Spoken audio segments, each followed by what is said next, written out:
We are on Twitter, we are on X, and an X is exactly what I'm giving Giulia on her proper NXT debut. Welcome back, guys, to Fog Wrestling. If you want to follow us on Twitter, by all means, do so at WrestlingF92100. I don't know why that's the username, we just haven't changed it. The username sucks, but you know what, it's a pretty fitting username because we're here to look at NXT here.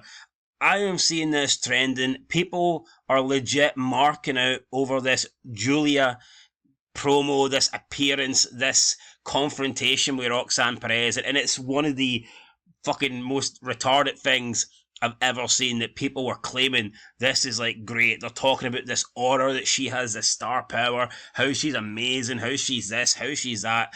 I mean, she can barely speak English, she barely spits out 3 words. It's one of the fucking weirdest challenges. She barely gets out what she wants to say, and people, it's sad that the standards of wrestling have completely dropped. That this is all you need to do now to be considered great. So let's just get straight into it. This is what Giulia says to Roxanne Perez, and you're not missing anything. This is the promo.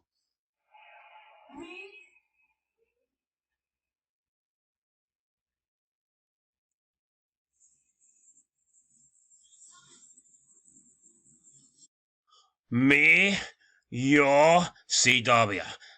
Honestly, is that it? Me, your CW. And that's somehow it. That is a great promo now.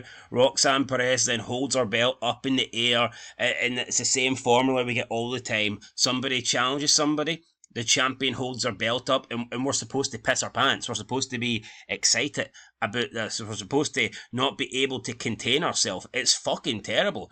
She said 3 words to her, and Roxanne Perez holds her belt up. That's it. This is not great. It's not fantastic.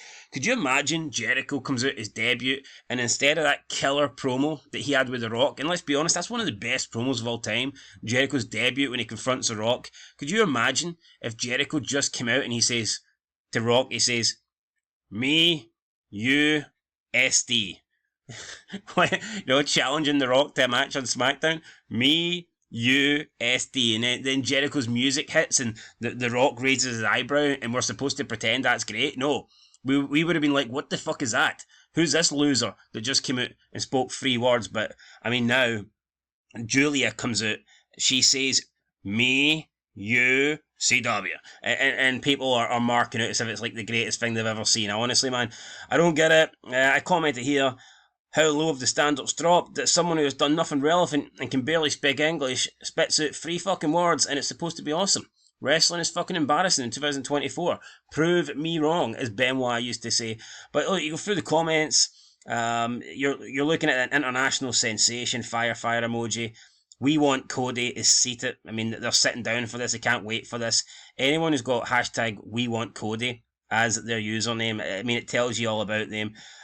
This person here, fire emoji. We've just got people Paul Heyman memes as if it's great. Wow.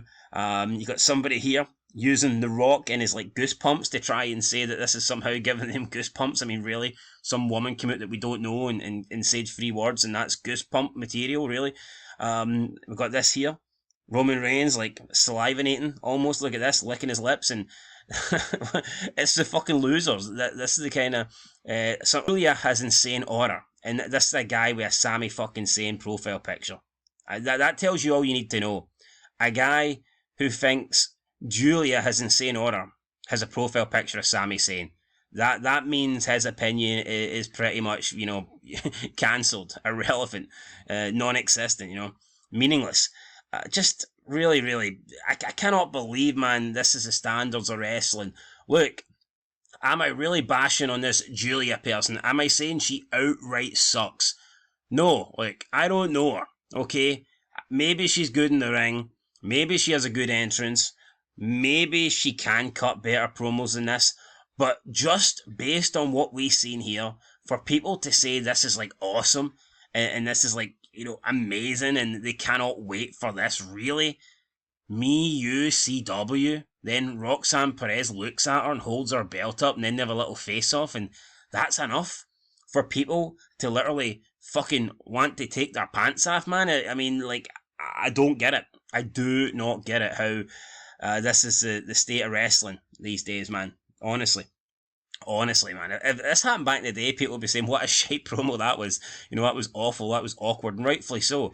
But it happens in 2024, and people praise it. People mark out over it like it's the greatest thing they've ever seen. I don't get it. Honestly, I don't get it. Do you have anything against this Giulia chick? No, I mean, she's pretty attractive, whatever.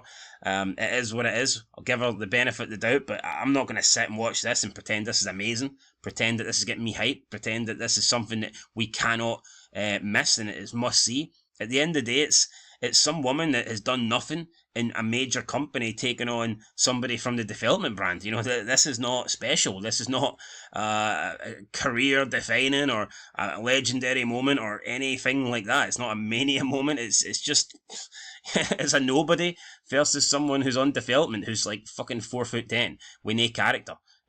Is what it is. Is Roxanne Perez a good wrestler? Yes. Is she good in the ring? I believe she is. I think Roxanne Perez is one of the best female wrestlers in WWE. I've always praised Roxanne Perez for her ability in the ring. Is Giulia good?